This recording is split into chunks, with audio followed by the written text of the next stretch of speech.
Ryan here. I have a Black British mother and a white American father, formerly grown up Mormon. Mixed, third culture, identity. I mean, how do you even define your background? I've grown up never feeling comfortable with being boxed in that way. I don't know if you can tell, but I did not grow up in the UK. So the way that people might frame identity here is slightly different than the way we did it in the US. For example, when you had to take standardized tests, they would say, fill the white box, fill the black box. And I was 8 and it just started to grate on me. And I suddenly became that person who would literally only fill in half the box. I refused to fill in the full bubble for either because it made me feel really weird. Something about it just felt wrong. I was feeling that like boxed in literally just to take a standardized test. And as I got older and I started to meet other people who had similar backgrounds, I started to become more comfortable either saying, you know, I'm just me and I will tell you my story, or I am a third culture person. You know, if you have a parent that's a migrant from a different background who married another person of a different background, you know, one category is never going to capture all of that nuance. So I'd rather just have conversations with people. But depending where I live, you know, sometimes I'll just say biracial or mixed or half black, half white, you know. I guess here they say black, Caribbean, that was the first time I encountered that option. So when I moved to the UK. So it's a weird one. I think as I get older and I'm thinking of having my own children, I don't even know what I would tell them. And that I like that freedom. But when I was a child, I felt very kind of, I guess, trapped by it, like super uncomfortable. Yeah, I mean, it's fascinating. So, I mean, I had to do that. And technically, I was a white Asian in the UK thing. So in the boxes, then, is there a biracial option in America or how? I think maybe now, but I genuinely did not have that option as a kid. So I think they were called the MEEPs. It was just one of those standardized tests you take in primary school, which was elementary school in the US. And it didn't even have all the weird ones that say like non-Hispanic white. It didn't have that many options, you know. And I had friends that were Samoan. They're not black. They're not Mexican, you know, like they're not Hispanic. I don't know what they would tick. But I just remember there was a very binary, you know, 3 or 4 options and categories, and it always just felt wrong. But I think as a child, particularly in a kind of religious household, I wasn't raised with that sort of critical way of always deconstructing things. It just, something felt wrong about it. And I think my parents did their best, but I don't think neither of them grew up with that experience. So they weren't equipped with that sort of storytelling you would need. You know, I didn't even learn of terms like code switching until I was like in my 30s, reading like Trevor Noah's autobiography. That was like a light bulb moment. You know, I'm almost 40 now. That's, you know, it's 75% of my life not knowing how to even verbalize those weird sort of awkward emotions you have, you know, when you're like a preteen or a teen or like a toddler even, you know, you're like, why is my hair different from that person? So it's been a wee bit of a journey, I would say. Imagine someone just meets you for the first time. So I've just met you. Hey, what's your background? Yeah. So what would you say to that? Like, what's the answer? Yeah. So I think of late, I normally say, yeah, I kind of found a way of making it a bit more personable. So I'll just kind of say, yeah, you know, I'm a mixed kid. You know, my grandparents are from the Caribbean. My father's a white guy from upstate New York, which is practically Canada, you know, and he has an Irish background. You know, he had a family of like 13 people. And then after that, it's just sort of storytelling. And if you would ask me that sort of 10 years ago, I would say biracial. And that just sort of kind of slowly kills the conversation because it's such a, I don't know, it feels like such a surface level way of describing yourself. You're like, I'm a different shade of melanin. I don't know. When I think about it, that's how I used to restrict my own storytelling when I used to just use like a surface level way of explaining who I am or where I'm from. And years before that, I think as the new kid, they'd say, ooh, how come your mother sounds like a Spice Girl? Because they weren't used to seeing black people with accents. So it just wasn't a thing for people in the US in like the middle of nowhere, Kentucky or Oklahoma. You know? Wow. You know? And I had a weird accent. I had freckles and we were Mormon. Like, what are they? You know, I was not making their lives easier. It's like the new kid every other year. But as I got older and more kind of set in my own ways, I felt more comfortable with using storytelling as a way to sort of have conversations about who I am, where I'm from, things like that. And I think it's easier in a foreign country because you don't always have that level of expectation of what the response means. So in a foreign country, I'm just like a foreigner. They're like, oh, you're American. Oh, you're a Brit. Oh, you're South African because you have a weird accent, you know? But yeah, like here, I don't know. I'm still trying to find my feet with it because coming here as a sort of older age person, I might have a different way of framing these conversations than I would as someone who maybe grew up in the UK and went to secondary school, primary school. Yeah, I don't know. Did you call yourself a mixed kid? I mean, yeah, I was on the box when I had to do the tick. I was a white Asian, which was mixed white Asian. But to confirm then, so your mother is Black British. Yeah, so she's born in South London, born in Dulwich. 90% of the family still lives down in South London. They're all down in Croydon or Norwood, Peckham, you know, Yeah. Peckham Nam as it used to be called apparently. Yeah, Pecknam. Peckham. That's where I was born. Yeah. We're cousins probably. Yeah, probably. And then my father, you know, his surname's Daly and it used to be O'Daly when the Irish people used to go over there and they would anglicize it and they got rid of the O. This may be his own myth making though, because when I went to Ireland, I did not see O'Daly spelt the same way, but maybe that's because they anglicized it. But he's like one of those white people, 13, you know, one of 13, like very big, very white, very deep Irish roots, very religious. Whereas my mother's family, you know, they were Jamaican. Her father was Jamaican. Her mother was Jamaican. They came over back in, what would that have been, the 60s or something. And they just grew up in a pocket of South London that, you know, basically used to be the countryside. And now it's where all the hipsters want to live. Yeah. Now it's like the Brooklyn of, you know, London. Because what I'm curious about is that, again, if you're in America and someone sees someone with your kind of like skin tone, the label might be African American, right? Which technically you're not like African American, but you are someone with, if you trace it all the way back, the origins from Africa, who's in America, and it really becomes confusing. So did you have, I can see why a lot of people were confused by this. Yeah, and also I think even the language about how visible, I don't know how it was for you as a mixed part white, part Ghanaian, part Asian person growing up. For us, my brothers and I mean, we didn't have a lot of biracial people we could relate to. So every time we found out that someone was biracial, that felt like a weird win. You felt vindicated. You're like, oh, Derek Jeter, I don't care about baseball, but now I do because there's this one person and he was from like the same weird part of Michigan that we lived in. It just felt so anecdotal. And then suddenly we're like, wait a minute, Barack Obama. Yeah, he's another third culture kid. He's biracial. Bob Marley, no way. A lot of people don't realize that. His father's like a white British military officer or police officer, something like that. And he does what we would call passing. He could pass for black. He could present as culturally black with all that very Afrocentric kind of religiosity of his background and having the dreadlocks. But those cheekbones, like, we know.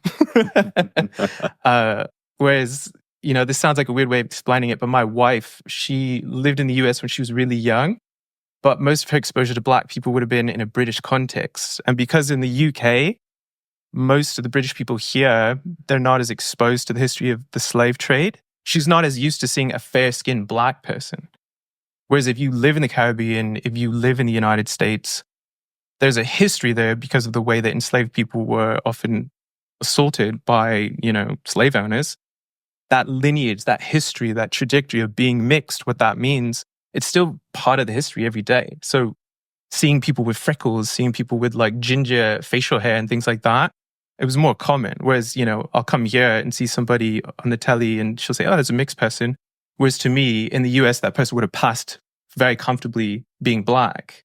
And a lot of mixed people, as I grew up, kind of would have to make a choice. They're like, oh, I can either skateboard and say bro, or I can hoop, you know, and wear Jordans, you know. And it felt so restrictive to like have a brand or a type of music or a sort of aesthetic background define everything about you based on the color of your skin and all that. But that was just kind of how we grew up, my brothers and I. And some people, they either choose to pass or they pick a side. And I think I felt a bit belligerent because I felt so mixed. Picking a side felt like it was kind of the death of an important piece of me. So I was like, no, I'm going to do both. I'm going to listen to this music and that. I'm going to skateboard and play basketball. I'm going to like jazz and hip hop, but also love punk rock, things like that. I don't know. I felt very comfortable, very fluid, but almost as a way of trying to fight against, being boxed into one or the other. Growing up, I lived in a very multicultural area. I guess I was just blind to all of these things. Like I had no idea mixed race kids would be thinking this, but as somebody who can't relate to that through my experience, do you think that dominated your thoughts growing up? Was this something like finding your place, who am I, where do I belong? Is that something that colored your thoughts quite prominently, like growing up? I know I was quite sensitive as like a child and a teenager and probably an adult. So I think when you're a sensitive person, every small thing just compounds way more than it probably does for a quote unquote normal person. So I can't speak to how my brothers probably experienced this, but I know for myself, I was very sensitive. And I know as soon as we kind of landed in the US, because I was born in Germany, we want another layer, and it was West Germany. There were not a lot of biracial people living in West Germany at the time with British mothers, and we were Mormon. Like, we just simply did not have a cohort. We did not have a diaspora. It just wasn't a thing. And I remember it felt normal because that's your house. And then suddenly when you're exposed to any sort of social environment, be that nursery or then primary school, kindergarten, you suddenly just pick these pieces of where you don't fit. And I know for me, I always didn't like it. And I think it made me very kind of uncomfortable. But as a result, it made me kind of a deep observer of my situation. And then it became like a reflex to do whatever I could to stifle that, to try to fit in. I don't want to raise my own future kids, hopefully, in that way. I want them to feel comfortable. But I know for my part, my parents didn't know how to brush our hair. They didn't. Neither of them had mixed kid hair. They didn't know what to do with that. They thought we had hair like Hakeem, so they would give us a part. You guys have more similar hair than literally, we're like curly guys. Well, I said I'm not mixed. You got to condition that. Who knows? Yeah, and I think that kind of they didn't. They did their best with it, but they simply weren't equipped. There was no. I mean, most parents, you're just fumbling around hoping you keep this thing alive. They're not thinking, I also hope I'm equipping you for this very unconventional background where you're Mormon and a German-born person with freckles and a weird accent. Wow. In the South. Wow. And so, even things like accent, as soon as I got too many hits from people saying, that's weird, I would stifle it and do whatever I could to pass and present in whatever environment I was to present comfortably. And I would do that across groups, but I didn't know until I was in my 30s that there was a vocabulary around that, discourse around code switching. I didn't even know what that was. It was like a reflex just to not fit out, feel like the lights were on me. But as a result, I got very comfortable listening, observing, and then just kind of absorbing what I needed to. And then I would sort of present in a way that could make me navigate any social group, any region, And I think that's why I still have a deep-seated kind of admiration and love for kind of country living. Because I grew up in like very rural parts of, a country with a lot of conservative people in it. And I've never looked down on it. I've always really embraced a lot of those values. I've always loved this sort of lifestyle. Some people might call that like a weird conservative thing. I was just like, this is just how people lived. We didn't think of it that way. And I still struggle when I'm around people that maybe grew up a bit more urban with very fixed views about how that lot live and how this lot live. You should do this and you shouldn't do that. Whereas I still have this piece of me that said, no, there was something valuable in what was different about them. And I always want to keep that with me. Just like when I moved to sprawling metropolitan, paradises like London, I never look at that as a bad thing either. I find there's value in all of it. And people just navigate as best they can in whatever situation they're in. But I don't know, maybe I'm naive in that way just because individually it worked for me, but it definitely wasn't easy, I would say. And I think there are similarities from, of course, I speak to Hakeem all the time, like from what you said about how you learned to code switch and how you almost turned what was a struggle into a superpower. I feel like there are similarities there between them. Yeah, for sure. As you're speaking, I think maybe it might be not just genetically mixed, but culturally mixed, that you become very, very sensitive to accent. You know, we're going to speak about languages later, but specifically knowing that if I speak in this certain way, it's going to be received well by one group, but can be considered like hostile to another one. And we're doing this all the time when we travel, and I meet white people who would consider another accent, I guess, urban. You know, what is a black or Asian accent, and hip hop, and how that's kind of slang and that's molded into that. But then if you speak in other ways, you're considered white. And then what is that associated with? There's like a middle class or upper class and being well-spoken. And unfortunately, being well-spoken, some people receive that as almost you're rejecting the urban culture, whatever that is. So I'm wondering, growing up, what kind of challenges were there associated with that for you?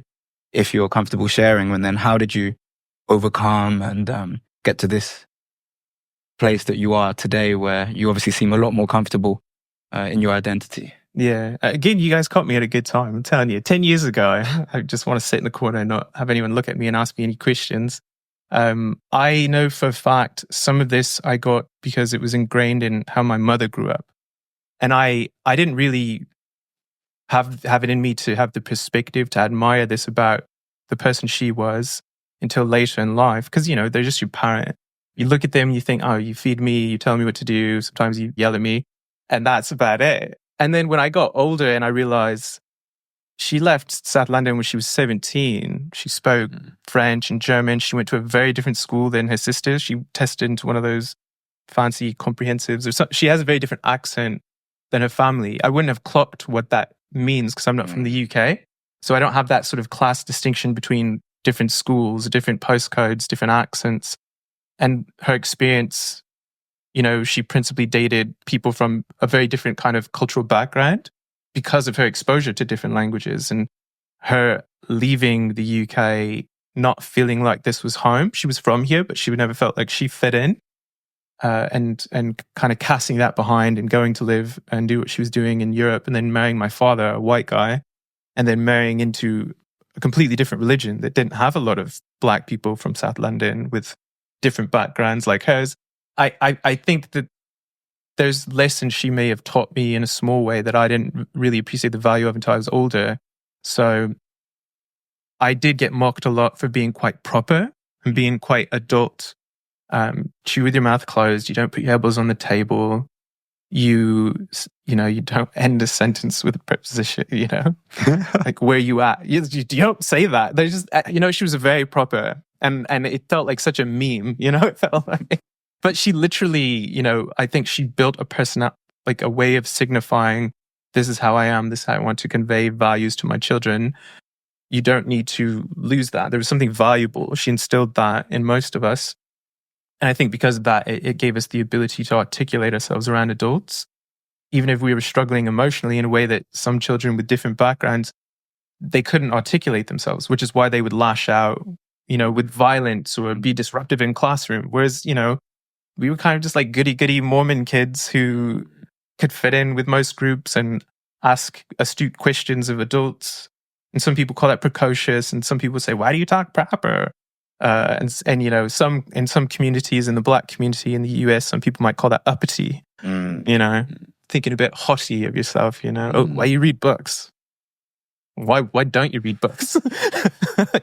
Knowledge shouldn't belong to any ethnic group. Like every human in existence has had curiosity, and you're always better off knowing more than others. But I think for some people, identity was so rooted in presenteeism rather than personalization.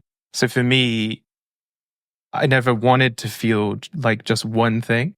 And I always kind of took it for granted that for some people, they didn't have much to cling on to, but if they could cling on to identity, that gave them a sense of belonging and strength.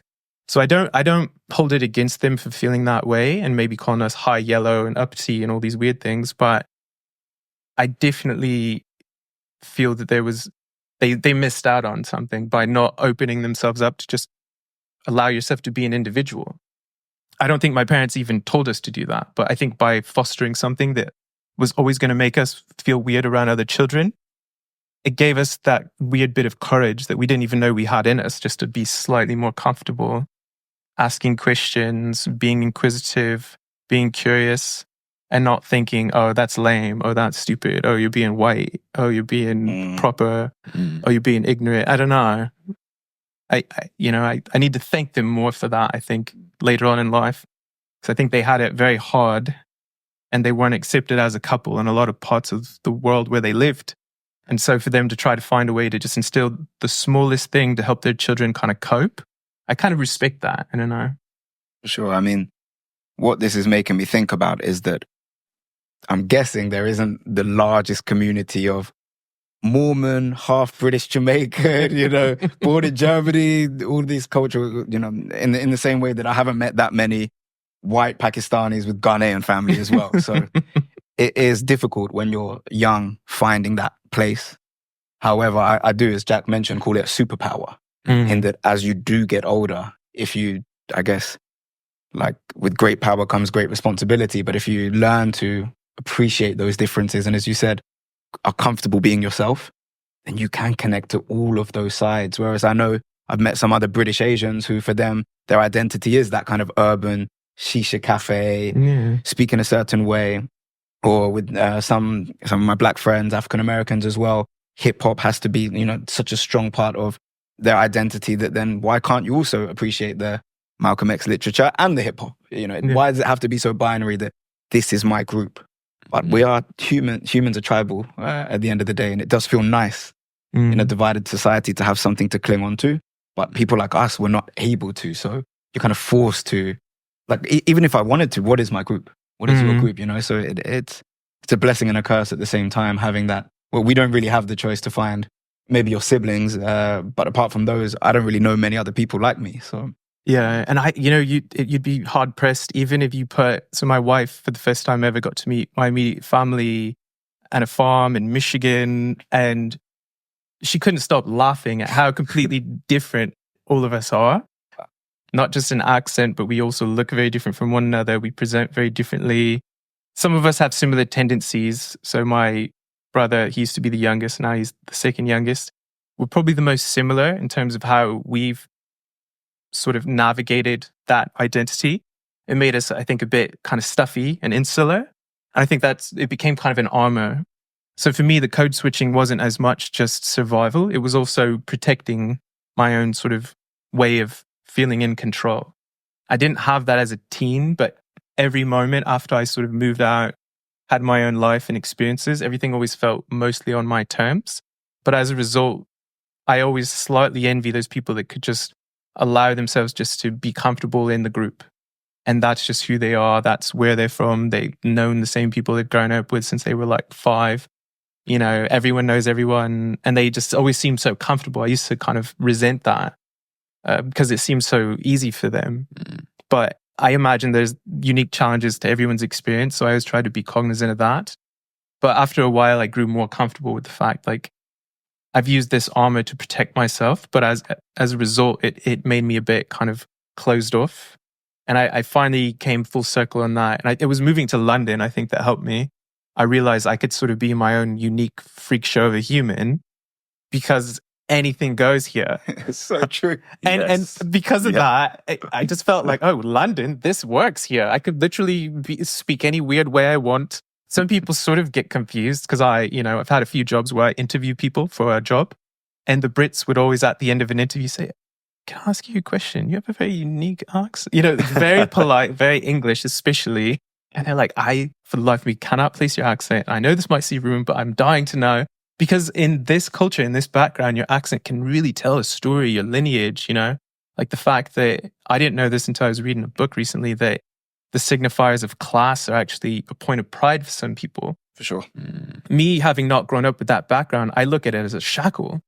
But after reading about it, I was like, oh, this is that thing I grew up around. People would see this thing and hold it strongly as a point of pride, and to understand anything you can, as you said, that kind of warmth that people get from tribalism and community.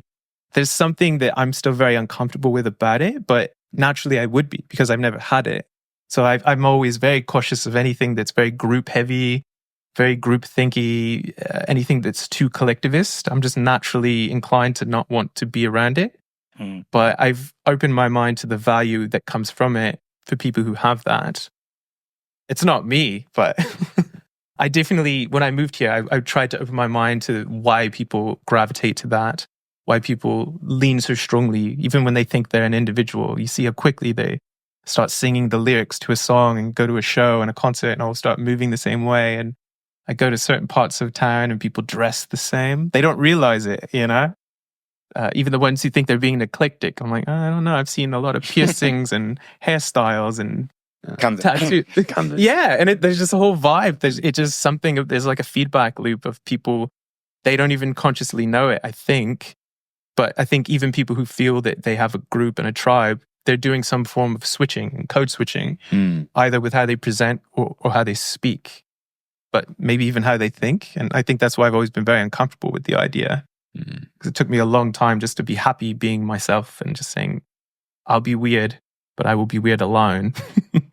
Could you tell us some of the cultural aspects of being Mormon and also Jamaican? What did you take from those sides? So the Mormon ones, it's weird because I think you don't always see the value of having values and ethics and integrity kind of fostered until you start to realize, oh, I've really internalized a lot of this behavior.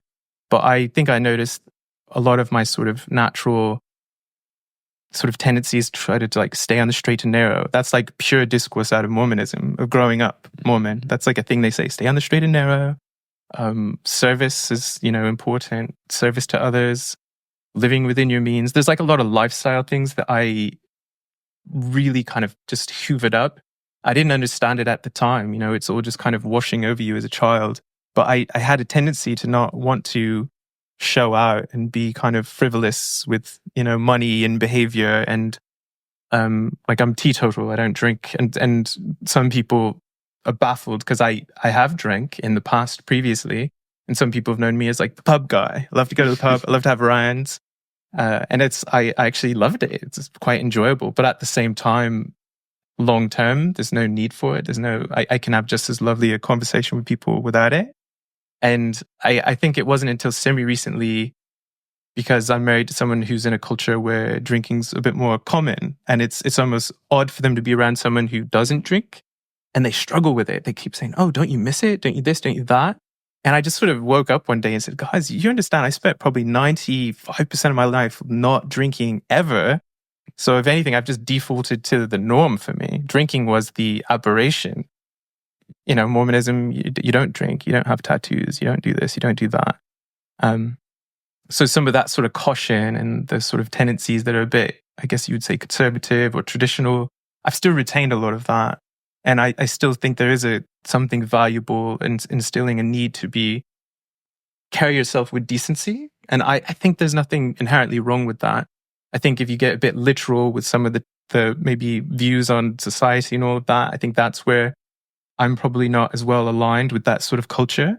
But I mean, I used to be a Boy Scout. I've done a lot of volunteer work and donate a lot to charitable, organizations almost out of my natural way of being, just because that's just so deeply embedded into how we were raised as a family that I think even most of my family that's not still Mormon, I think we still retain a lot of that sort of value add of it's always good to give back and it's always good to be grateful.